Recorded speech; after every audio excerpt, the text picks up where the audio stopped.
Hello, everybody, and welcome to Limited Level Ups. I'm Alex, and this week we've got a special episode. We got a guest on this week, Matt Sperling, who just competed at the Pro Tour this past weekend.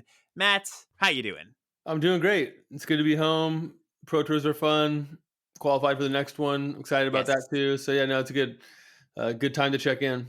Yeah, I was following along on Twitter with you, and you're updating round to round, and you're like, the early rounds are going well, and then there's like a little bit of a dip, and I was really happy to see that final tweet. You're like, yep, requalified. So always good to see that when you're following along with somebody at home.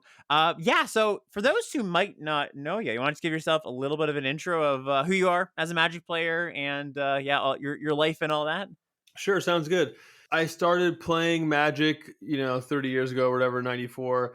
I played my first pro tour in the year 2000. It took a while for me to actually get good at that level, but eventually managed to become sort of a pro tour mainstay, and that with 4 pro tour top eights and over $250,000 in lifetime prize winnings at the pro Magic level.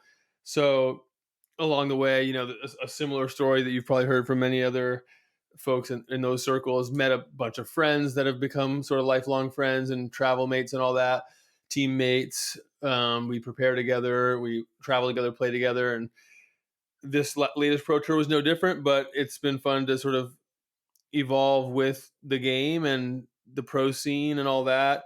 Sometimes that involves limited, sometimes it doesn't. Thankfully, nowadays with the pro tour, you get a mix of constructed and limited, which is fun. So looking forward to talking about whatever aspects of that you're curious about, or that your listeners might be curious about. Yeah, absolutely. So I think, Matt's kind of laid out a few things that we could be talking about. I've kind of picked out ones that I think that everybody out there is going to enjoy. So just to give you like a little bit of a rundown, I think it's going to be good. We're just going to talk about the testing process and just like preparing for the Pro Tour, just some thoughts around that. Talking about OTJ in particular. This is a format that, it's fairly new still. So I think there's still a lot of just thoughts that haven't really been need some massaging or could be due for a little bit of just like retreading even on some things that maybe people kind of know. So we're gonna talk about that, and I think we're gonna finish off with Matt's a great mind in the world of Magic. He's got his own YouTube channel, by the way, which I'm gonna link in the show notes and the YouTube description if you want to find that, where a lot of his content's kind of like mine in a way, where he's looking to get help people get better at Magic in general, limited and constructed. And I think just touching on some of those tips that Matt has, I think is a good way to finish out the show. All sound good to you? Sounds great. All right, so why don't you start with just rewind basically like 2 weeks or 3 weeks or however early it was that you started preparing for Pro Tour OTJ.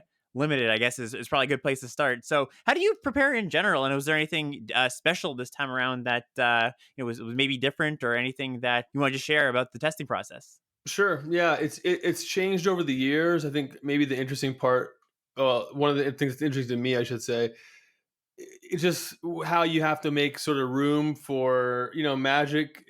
Any kind of hobby that is worth obsessing over, like Magic, can sort of fill whatever vacuum, whatever space there is in your life for it. And that's going to change over the years, right? So when I was in college playing or whatever, at various times in my life, maybe that became something I could do on a sort of a full-time basis. And it's not like that these days, right? I'm 41, not 21, and I got 2 Hmm. little kids. And so it's about sort of squeezing it in and then trying to get the most out of the minutes instead of like the most minutes. That's just because that's sort of the necessity of it. For this one, it wasn't going to be a long release period pre-tournament, so we were going to have a few weeks and not more to prep, and that meant a lot of these, like, sign up for a draft, play a match, we'll have to disconnect because the baby woke up or whatever, and then Yeah. okay, I'm trying to piece together, did I learn anything from that? I don't know. What are my teammates experiencing? So the team aspect of it is something that you definitely want to both contribute to and take from, and that's, if it's working well, that's how it's working.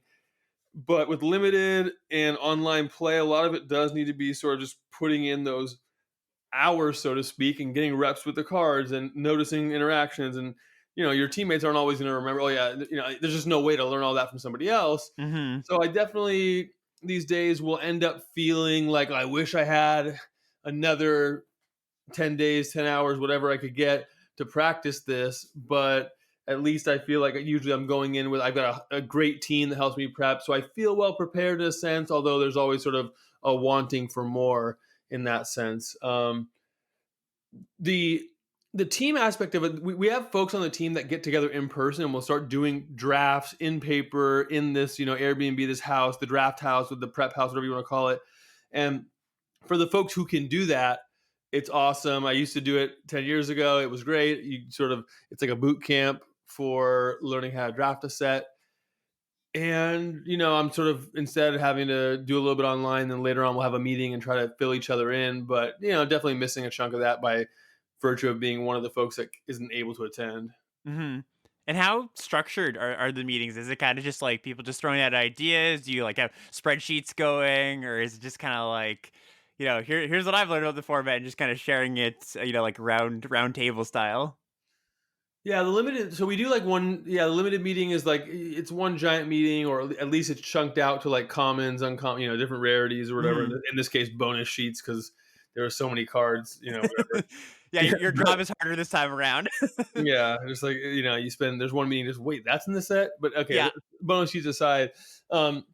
Yeah, there's a structure to it where we have somebody leading the meeting. I mean, any meeting in any context, if there's nobody leading it, like good luck. But so Yeah. somebody has like in this case, we printed out the cards. Sometimes we have the physical copy of the cards, whatever. Someone who can physically arrange them with the folks in the house to sort of start to think about which cards are of similar power level, or maybe you can conceptualize that as like first pick, sort of vacuum power level, or first pick power level, whatever, something like that. Just you have to pick something. You can't just say, well, everything's subjective. I mean, although a lot of the cards in the set are sort of end up like that, but okay, we're going to sort of arrange them on the table so the stronger cards are to the left, the less strong cards are to the right, and we'll have some debate and try to have folks chime in. If we're spending too long on some card that's fringe playable, okay, let's move on. So we have folks chiming in about that. I'm dialed into this. I'm not there in person. I can't see it, although they're uploading photos to Discord, so I can sort of try to follow along. I'm sort of unmuting and offering, oh yeah, I've had good experience with that, or this that's actually underperformed, or you know what, I'm looking to use that card if my deck has this characteristic, right? Or like you'll know when this card comes along whether you need the 2 drops, and if you do, great. But if you don't, like this is not a card you're going to want. Stuff like that. So we're trying to both. We don't separate this out like these different concepts of like macro concepts about the draft format itself, like what colors do you want to be, what strategy, or like this specific card. We sort of walk through it all in the context of talking about the cards.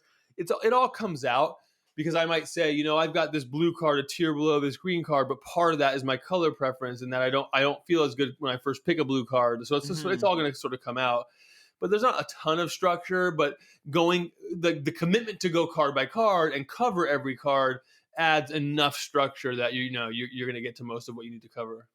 Yeah, nobody's gonna be sitting down at the table, open up a pack, and be like, "Oh, that's like I could take any 4 of these cards, and I'm not sure which one." Like the goal, I assume, is like so that everybody knows. Pick order is no, that's kind of a loaded term, of course, but generally people aren't going to be floundering in their first few picks. Yeah, and look, and it's one of those things where close decisions. I mean, it's not even the most important thing because you're probably not making a big mistake anyways. If you are, Right. if you don't know the answer, it's probably not. Then feel free to just trust your instinct because it's probably not that big a deal. But then later in the draft, you can make, you can, and in fact, I did, make mistakes along the way because you're not, or I wasn't in the case I'm thinking of, sort of thinking about you didn't have the right frame of mind, or wasn't thinking about the context of my deck or whatever it might be. What you don't want to do is sit down, open a pack, and say like, I've never seen this rare played because I didn't get that reps against it, so therefore I don't know. Because hopefully someone on the team has played with it, and that's really valuable in the rares and mythics portion of the meeting. Leveraging other people's experience with cards that it's just really hard to get reps with every card at rare and mythic. Maybe you've played against every common, but you certainly haven't played against every mythic. So that type of stuff does become pretty valuable. You'll know sort of the general ballpark power level of cards that you've never played with or against. One thing I'm interested in is I know different teams and different people have kind of different experiences and opinions on this, but how much did your team, and I guess you specifically, take in 17 lands? Like, is that just like okay, like we'll respect it, but really the conversation is what we care about? Was it like okay, we don't care about that at all. We're really just focused on our experiences? Yeah, I mean, there's a giant disconnect on our team and just in the community in general about a few things involving sort of like data driven approaches versus other approaches. And 17. And interestingly, like, I don't know, I'm not. It's hard to sort of describe which faction I belong to because I love using 17 lands. I bring it up in the meeting all the time, constantly. I consult it. I study it. I think it's an important part of prep.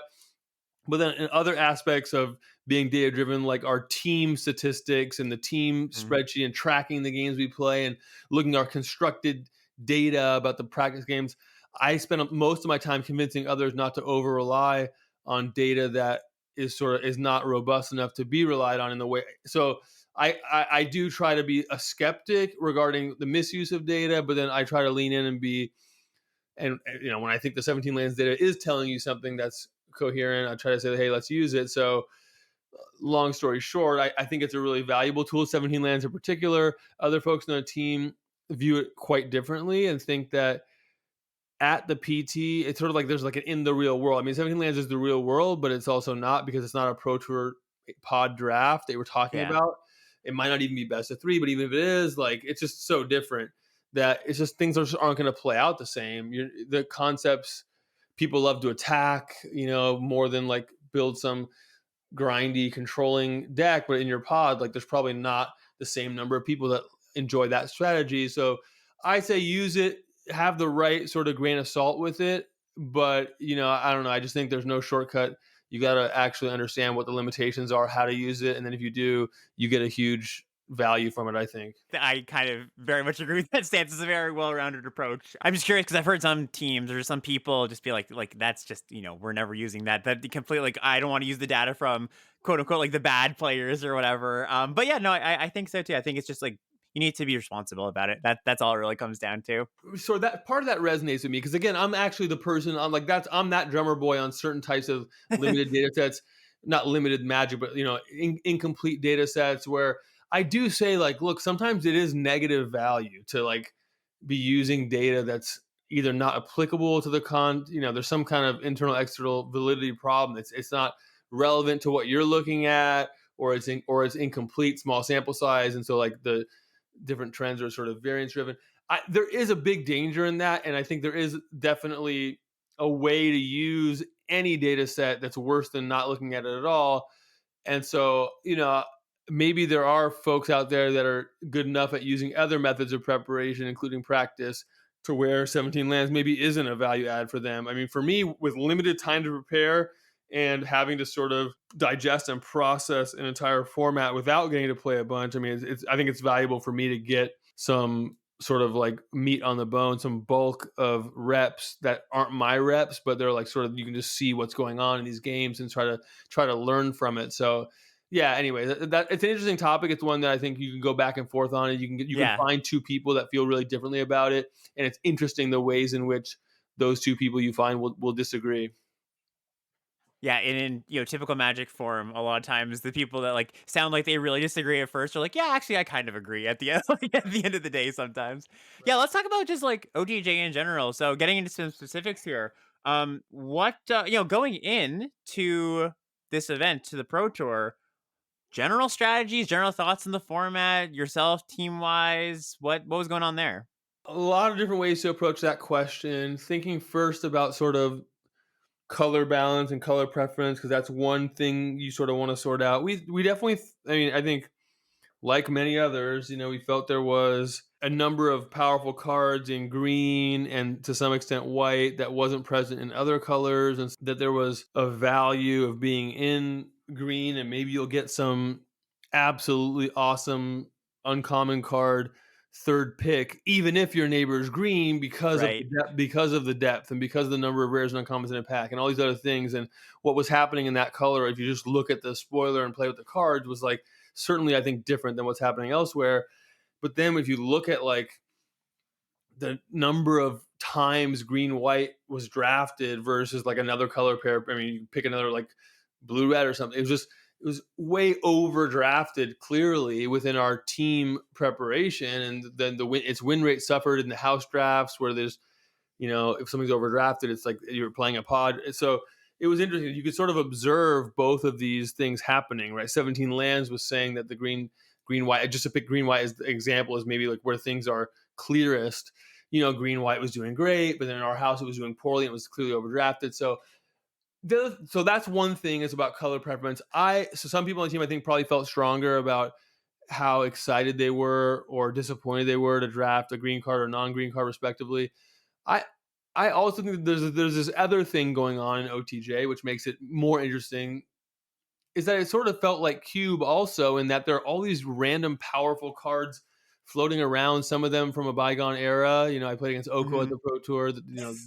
The real Oko on turn 3. That was fun. Nice. Um, and so it has that cube element of you also get paid in different ways than that aren't always present in a normal draft, like being opened when a certain type of bomb comes and you're playing a multicolor strategy, like a desert type of strategy, and you get to sort of scoop up one or two of these really powerful cards from a random sheet that aren't going to slot in necessarily to like the green white deck or whatever. But and on the other hand, of course, you get there's plenty of stuff to just stick with the cards that are in the core set and have a really powerful strategy. So there's a lot going on. I like the set quite a bit.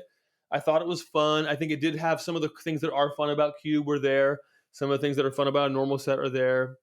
And color balance stuff at the highest level does sort of self-correct. That's sort of the beauty Hmm. of booster draft, right? It's not we're not playing sealed deck, so we don't necessarily have a system that exists in a vacuum that has no mechanism to correct for something like green being the strongest color.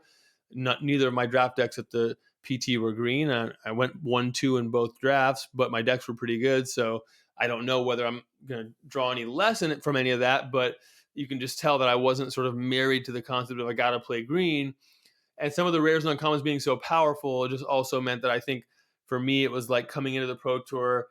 If I get rares and mythic type of cards or bonus sheet cards that pull me in a certain direction, I'm going to at least pursue those in the first few picks to see where they might take me because I think some of the most powerful places you can land are just following, and some of the most successful decks in our draft house were like blue red, but I got a bunch of mythics and uncommons, and Yeah. yeah, even though my commons stunk, like it doesn't matter because I had all these rares and mythics. So I definitely like again, there's a lot there, and I'm sort of bouncing around a little bit, but all that stuff was part of the prep, and then at the Pro Tour, it all came to fruition because sure enough, I would opened up like an Outlaws rare and things went from there. I ended up black red in the first draft. Yeah, I guess just to narrow in, because yeah, I did kind of spring a very broad question on you. Like let's just take you talked about green, and I think like you said, I think people kind of know green is the best color. Let's talk about the lesser colors for a second. So like blue and red, you mentioned that you could have a sick blue red deck if you have rares, of course. But did you have any thoughts of like how willing you are to move in? Is it more of just like, okay, well, I'm eighth pick, I'm just seeing good red cards. I'm seeing like a sharpshooter, like the 3/3 that when you plot it, it deals two to something. Like I can clearly do it here. Was it a little bit more like, well, yeah. It like it might have been a little bit. Yeah, sorry. Go ahead if you have something to say to that. No, well, I know what I want to say because I said it to my team in the team meeting. I said we were sort of talking about this concept, and we share sort of people will post a picture of their deck. Hey, what do you think about this deck? Whatever. One of the things I said to my teammates was, I do feel like you have to have a reason to be in one of these non-green, non-white color pairs, any Hmm. like the Grixis color pairs. You need a reason, and in a format where decks are as strong as they are in OTJ, the cards are as strong, and as a result, the decks are as strong. A reason means like one or more broken cards, not Yeah. like for me at least, it's not like, oh, I got an uncommon signpost uncommon or this a removal spell that sort of pulls me that direction.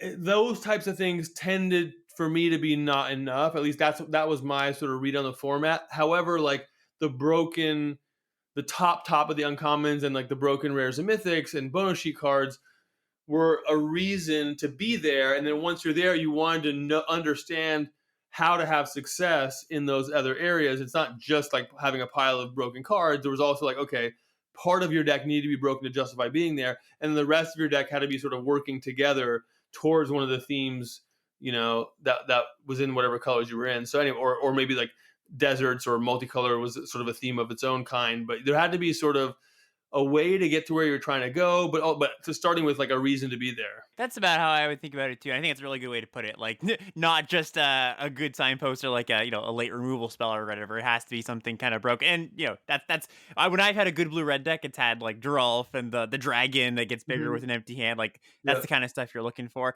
Actually, something interesting that you kind of touched on there, just like about talking about these top cards, these rares, because there are a lot of them going around. What was your take, your team's take, or your take just on like flexibility in terms of like taking stuff like Oasis Gardener? Like how high are you taking the pylons or Mesa? Like were those something things you were thinking of because there are a lot of just like spikes in power level in certain spots in the set? Yeah, I think people had different. I don't think there was a consensus reached on that Yeah, kind of thing. I think 'cause people come into a format with also like you don't start as a blank slate. You know, it's not you don't have you're not running like a algorithm for how to draft and everyone starts and you're tweaking it. You sort of have your pre-existing sort of bias towards or away from something like a five color deck or just like a soupy type of deck versus like an aggressive deck. And so I don't think on our team like people traveled a great distance away from those preferences. If there's somebody who was always interested in the Gates deck and some of the older form, there's all right. this type of deck has been around for a while. Like I think sort of people brought that bias or that preference with them. And I mean, me personally, like I don't tend in that direction. Like I'm not a person who feels good about like, well, there's nothing amazing here, so let me just take a dual land and Yeah, later in the draft I'll get my playables. Like I tend not to draft that way, and I found myself not often pulled in that direction here. But I think others who felt like they are, certainly it's easy to get there here. So yeah, I think there's no consensus on the team. When we take a picture of like what we laid on the table, it's definitely not something like there's not like a consensus. Like not everyone's going to agree with what's in that photo. It's mm, just like the person who ran the meeting and like sort of maybe like it's some kind of representation of a demographic like or a democratic like discussion of the cards, but there's probably no one person that actually picks in that order because we all have our little preferences and disagreements and places where we feel more comfortable, that sort of thing. yeah. No one's gonna hold you at gunpoint when you're sitting at the table, being like, "Hey, wait a second, we decided on this, right?" Like everybody's gonna have a little bit of leeway How just to be dare like, you "Yeah, take that desert? We know we told you to take this other card. It's like, no, I mean, you're gonna be your own boss at the end of the day. But yeah, it is helpful. It's helpful. I mean, it probably would have been helpful to have an even, we probably could have done more to discuss sort of like how excited are people to like take a good card from one deck, quote unquote, from one archetype, then second pick a card from a different archetype, and then third pick a desert. Like I just think people felt very differently about like how happy they would be to do something like that. And for me, it's like I know like I'm not like LSV or somebody like loves would probably just be giddy to do something like that. Where I'm not really wired that way, so totally." I never really got there. Yeah, no, I'm like on a similar wavelength. Although this format I have been doing kind of multicolor stuff, but generally I'm more of the like, I don't love taking lands early. I like being a little more streamlined. Yeah. Let's talk about your draft. Like we don't have to go pick by pick or anything, but how did those drafts go for you? They went well. The drafts themselves went well. There were a few mistakes that I was able to identify after the draft and sort of regret, and which is good. It just shows that you're sort of like, no one's perfect, but at least I'm engaged enough with what's going on. I can Yeah. identify both the successes and the failures of the draft. I went 1-2 in both drafts, but you know what? It's a format where every deck is really powerful, and every pod at the Pro Tour had like really strong decks, and someone would show you and say, "Hey, I went 1-2 or 0-3." I think there might have been 0-3 in my pod that had Oko in it. I mean, the decks are really powerful. Part of the variance you're going to experience over the table in terms of like, and then also you got to make strong decisions. Like you got to be mulliganing properly. There's all kinds of things that can go wrong outside of the draft. So I felt good about how the draft went overall. Mm, First draft especially. Even though the result was 1-2, I didn't think it was driven entirely by a poor draft. And my packs, like what was in the packs, was quite fortunate. Like the rares were, it was like opened up Posse Boss, and second pack, first pick was like Laughing Jasper Flint after I was already red black and Outlaws in nice. pack one. I mean, that's the stuff of dreams, right? Yeah. And then pack three, I get past like a third pick Rakdos. So I've got like all the rares, and I think the Calamity, the horse, was like passed to me at some point as well, maybe pack two. So I felt like I was right where I was supposed to be. The packs broke really well. I ended up with a strong deck, and I'm left to sort of regret a choice or two along the way where I could have taken like a hard removal spell over a different card, but like came up with an explanation in my head for why I didn't want to do that. But then that explanation, which you only have 30 seconds to make your pick, but Yeah. given 2 minutes, I would have made a different pick. And given 2 days to think about it, I end up really regretting it. But I think even given 2 minutes, I would have made a different pick. And that's life. I mean, you're playing, so I'm not losing sleep over it, but there's so much going on. Even if you are sort of in the right colors and you're in the right lane where you're supposed to be, it doesn't. You're not guaranteed success at that level.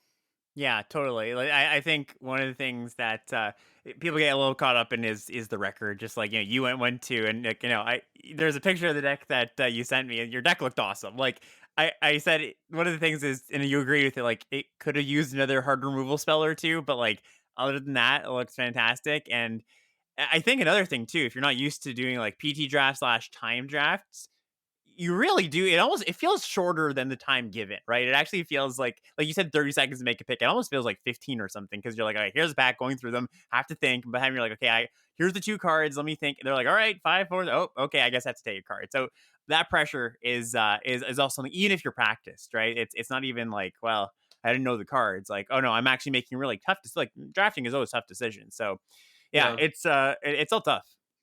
Specifically, like it's shoot the sheriff, where versus explosive whatever derailment, what deal 4 damage. Hmm. And I've got Laughing Jasper Flint in my deck and like a million outlaws. And the logic I deployed, I mean, it's like it's coherent, but it's sort of it's this thing where if you run the wrong heuristic or the wrong algorithm, and like everything can sort of sound right, but then you're just not focused on the right things. And so I was thinking like, well, if I play against the person who has this shoot the sheriff, like it's gonna be like a dead card against me, whereas the other card kills my best card, and like that's all the game. That's all that matters in a game where you have turn 3 Laughing Jasper Splint.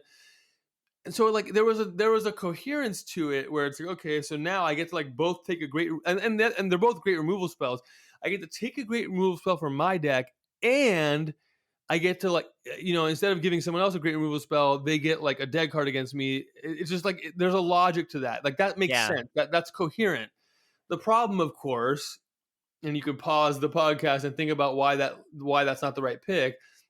It's just that ultimately that's like hate drafting logic versus like make your deck stronger. You're going to have your deck every game. You're only playing against somebody who has this card that you passed 0 to 3 games maximum in the draft. So like the same reason why like hate drafting is not good in general is why you should just take the stronger card for your deck. And then Yeah. also there's also a failure to some extent to recognize the logic of shoot the sheriff being a dead card against me also means that it's probably better against the other people at this table because nobody else is going to show up with like the I'm getting these third pick Rakdos cards or whatever. Like they're not going to have the deck that this goes dead against.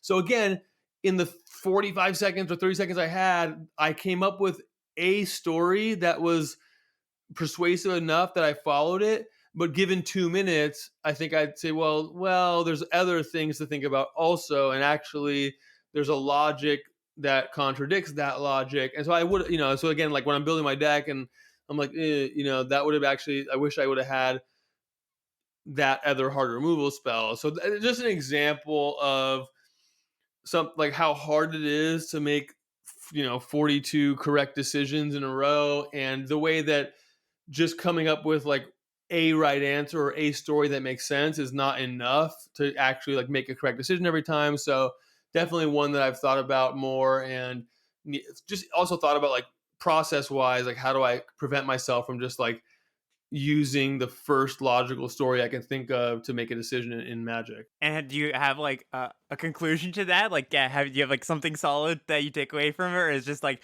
well, I just gotta think about it more? No, yeah, thank you. Good. It's a good, yeah, good for pressing me on to reveal the actual, to not hide the ball on that. No, it's all Yeah, good. I think what the principle to keep in mind that can keep me and others away from that is actually to not let yourself get away from or invert the fundamentals on some narrative that contradicts that. So the fundamentals here are Mm, take the stronger card for your deck. Don't worry about what you're passing. That's like a fundamental truth of booster draft in 2024, that you would need something Well, that's gotta be like that has to be playing. That song has to be playing in the background while you're thinking about like, do I take this weaker card because you're gonna need something really compelling. Now, obviously, like it doesn't. It's not gonna fully prevent you from thinking that the logic does overcome that. But what I needed to do was really think like fundamentally what I'm trying to do is select the best card, the most powerful card for my deck that I can use. And as far as what's going to go in my neighbor's deck, like that would only be a tiebreaker if I really couldn't figure out what was strongest for my deck. And in this case, I should have been able to determine that the Shoot the Sheriff was the strongest card for my deck, and that these other things is mostly a distraction and not something that actually overcomes that.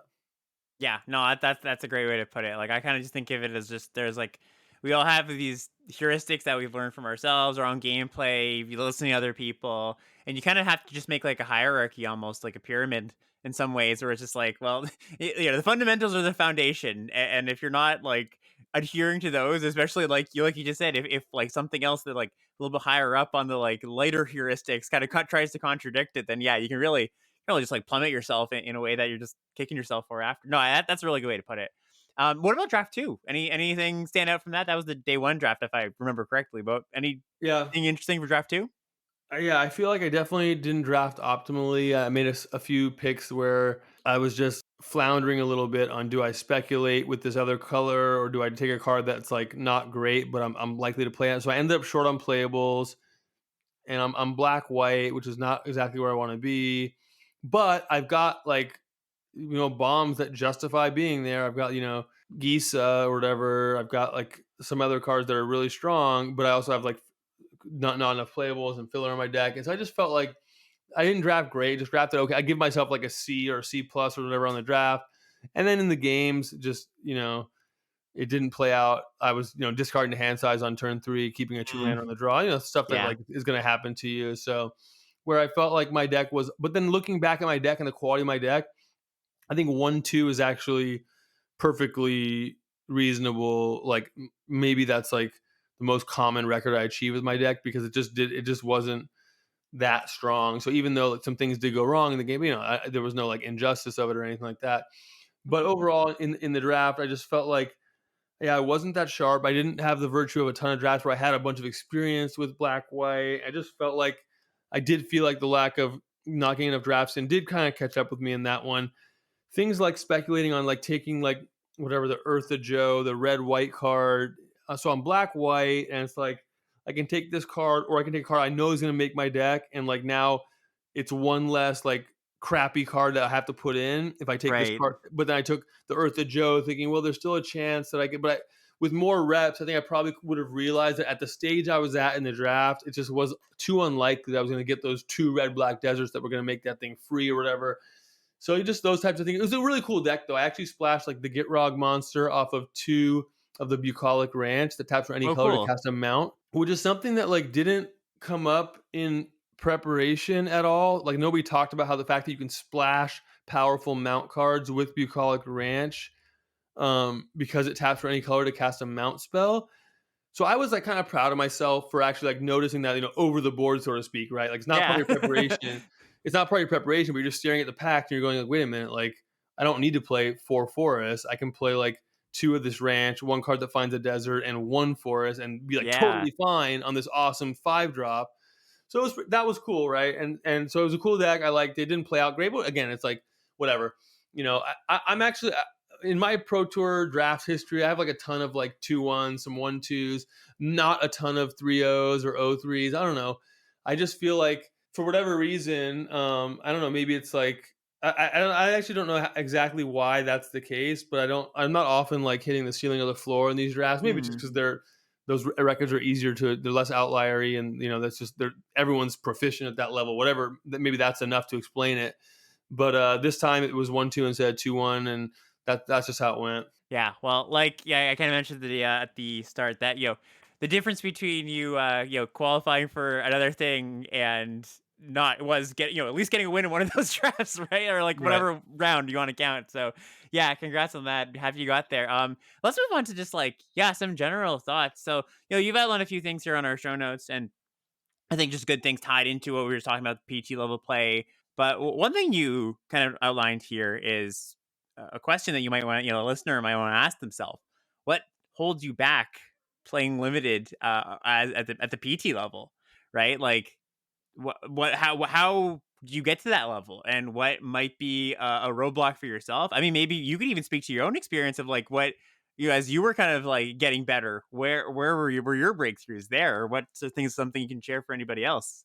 Yeah, I think part of it we already touched on in terms of like not just like having the bandwidth to practice a lot, but also like there isn't you can get into overconfident mode. We've been Mm. I've been doing it for so long. I was drafting when these other people were in diapers, and in fact, one of my limited opponents did express to me that I had been playing Magic longer than they had been alive.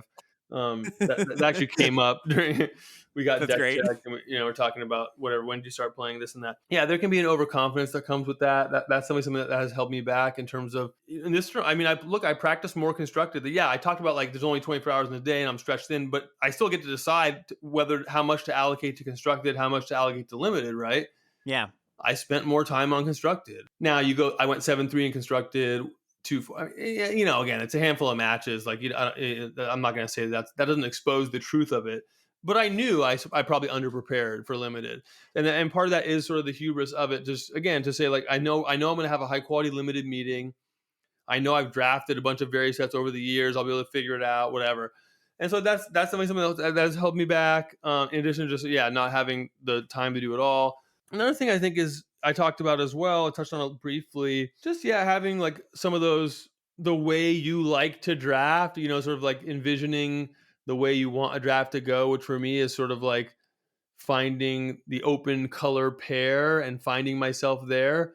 And that's not always the best place to be. It could, sometimes there's like these forcing something or being open to being more open to drafting deserts early and letting the playables come later. Like those sorts of things, I definitely am not as open minded as the optimal drafter would be. Yeah, and I think that's some stuff that like a lot of people can definitely relate to, especially the hubris part of it's kind of like that. I relate to that a little bit because like I definitely as I was getting better at limited magic, I don't know if you can relate to this, but I remember like every point if I just think back like to some key points in my tournaments or whatever events that I've played.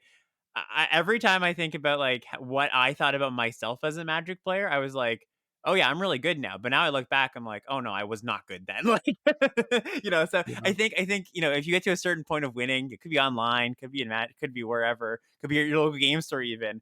Like you kind of think like, "Yeah, I got this all sorted out," right? But it's just like, nah. I mean, Magic's a really complex game, and there's Yeah. probably things that you don't even know you don't know that you don't know, right? So yeah, it's Yeah. it's tricky.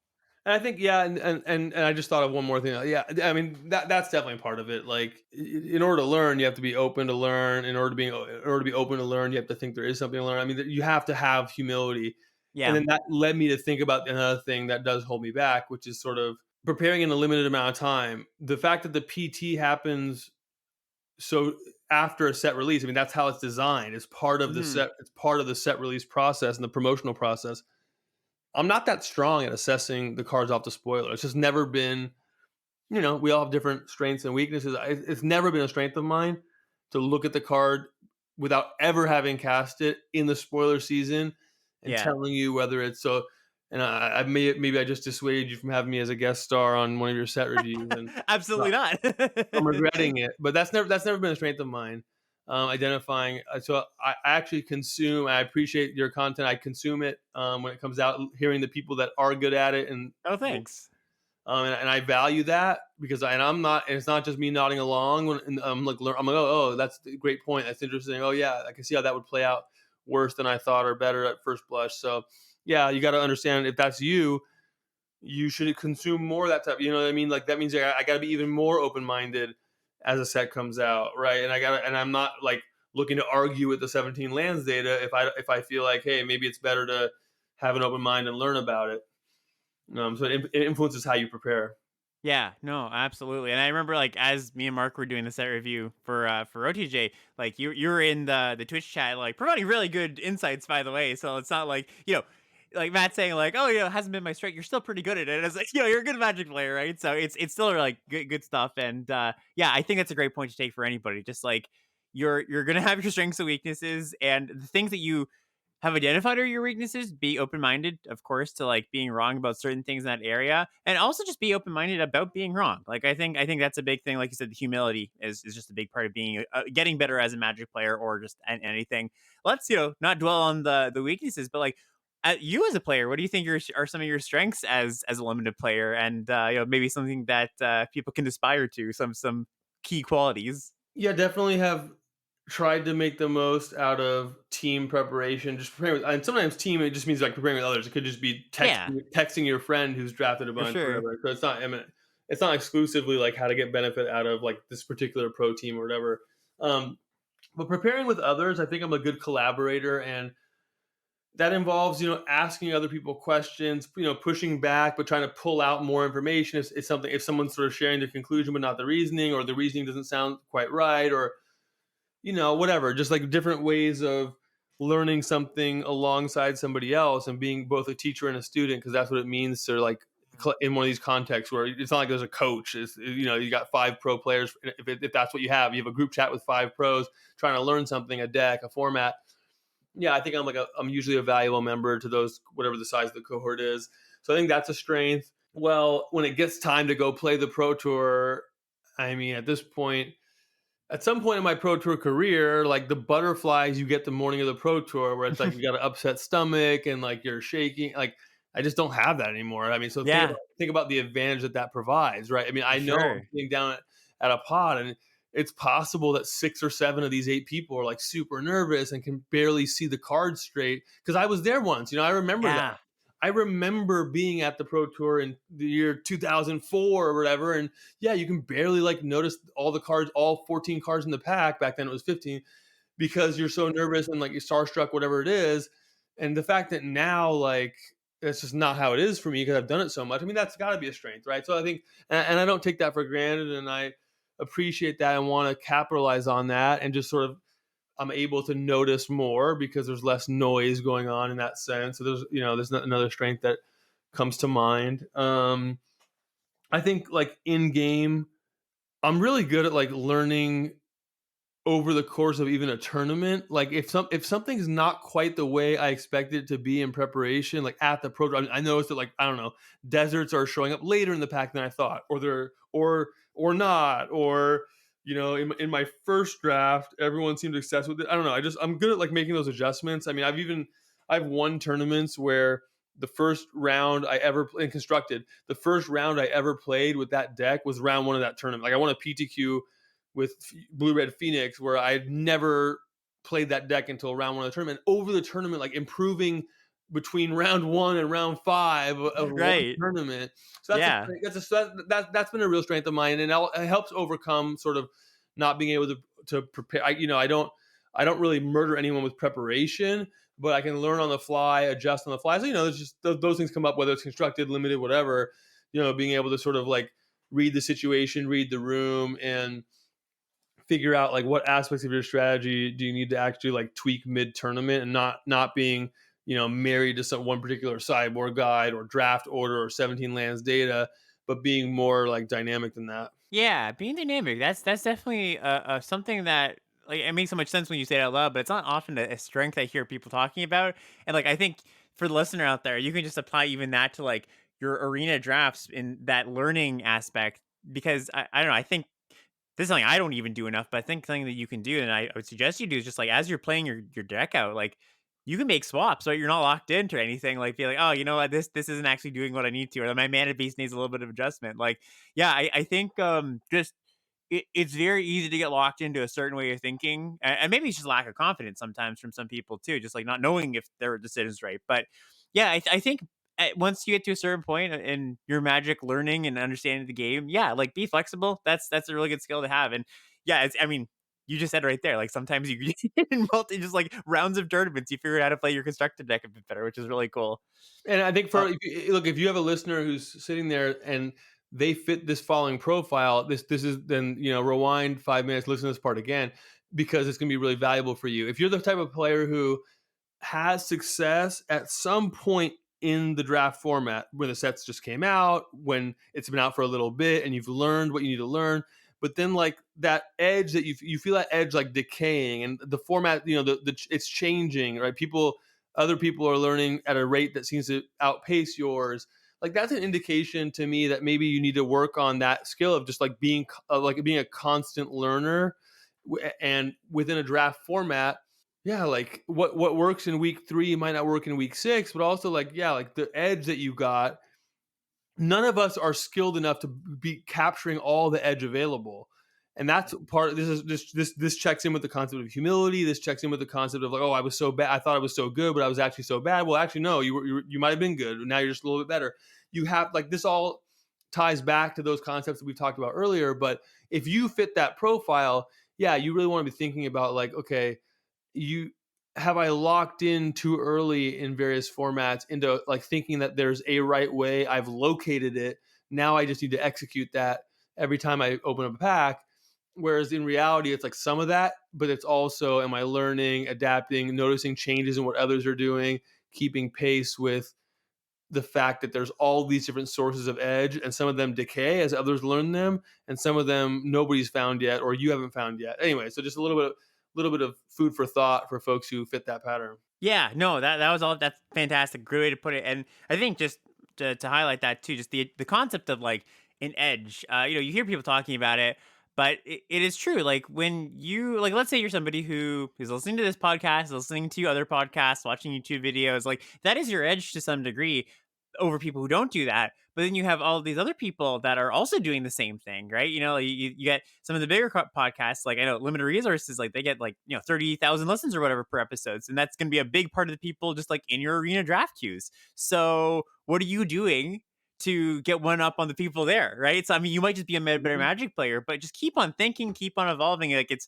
we were just been saying this a lot. Just to keep on the humility, the being the teacher and the learner at the same time if you're in a group setting. But yeah, I would just really just that kind of stuff, that kind of thinking is I think how you start to get to the point where you're winning, 62% of the time in whatever draft format. So I Yeah, think and yeah.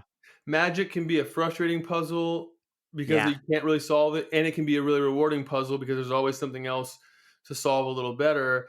And so you do have to avoid treating it like a puzzle that just gets solved once and that's it. And also, or that I'm going to watch a YouTube and somebody else has solved the puzzle during spoiler season, and so all I need to do is learn and then run that algorithm for what like, none of that is true. It's just a more complicated puzzle than that.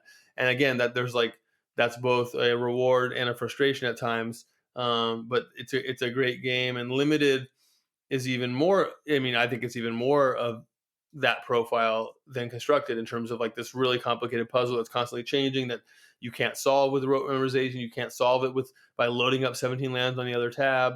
None of that is a solve. So you better come up with a way to be proficient at learning constantly if you want to really get good at it. Yeah, I think that's what Magic honestly like tests ultimately is how you like how good of a learner you are in a lot of ways because it is just constant and constantly changing the way sets come out every single 3 months. It's just like, well, you thought you knew something, now you're getting thrown to something else that you can use some broad skills still. Those core skills still apply, but yeah, it's just really testing your learning skills. Hmm. Yeah. Anyways, yeah, this has been great. Thank you so much for all the insights all the time. Anything you want to leave the listeners with? Just any shout outs or to any of the content? I shouted out the YouTube earlier, but anywhere people can find you, or just any last thoughts that you want to share with us? No, I mean, I appreciate the opportunity to come on. This is a really fun conversation. I'm part of the Playing with Power team. If that's more focused around CEDH. So if you're interested in competitive commander and looking at the boundaries of EDH tested by competitive players, check out the Playing with Power channel on YouTube. But yeah, and that just highlights, I think, Magic constructed, limited, multiplayer. There's all these different ways to play Magic. I've found that it's not about which ones are better than others. It's about where you can find those fun puzzles. And I've really actually also enjoyed consuming content on your channel and others, where unpacking some of the fun about the limited puzzle in particular. So keep on doing what you're doing, and I appreciate you having me on. No, thanks. Actually, that just one more question. How did you get into the whole CEDH thing? Because I'm like a foot in that world. I have a lot of friends. Like I have a commander play group, and some of them are really into CDH. But what got you into that? I'm curious because that's not a path most pros go down.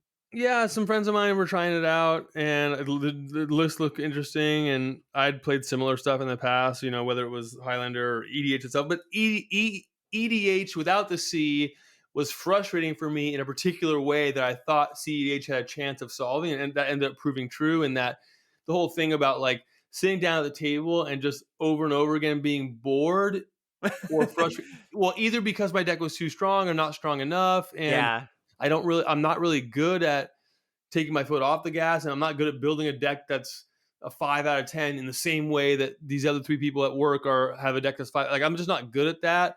And yeah, some people are, and I've met those people. They have like a huge box of 20 commander decks. If you describe your deck to them, then they know which couple decks to pull out. I'm not good at that, but I felt like CDH is going to be the right way to scratch that itch for me, and it just felt like worth checking out. And then I had a lot of fun with it. Still have a lot of fun with it. So again, if there were 40 hours in a day instead of 24, you'd see me playing a lot more. But now that I'm back on the Pro Tour train, I'll probably be practicing more of the competitive formats in 60 card. Anyways, so that's yeah. CDH for me. It's been a lot of fun though. So if any of that sounds like it's of interest to you, the listener, again, there's lots of places to check out CDH stuff, but playing with power is one of them. Awesome. Yeah, that's definitely something like I always enjoy, like, I'll see your comments on certain CH things, and I like reading from a opinion that I trust about something that I am somewhat interested in. So I appreciate that you just engaging that way. Anyways, thank you so much for coming on again. Everybody out there, thank you so much for listening and watching. And we'll see you next time. Bye everybody.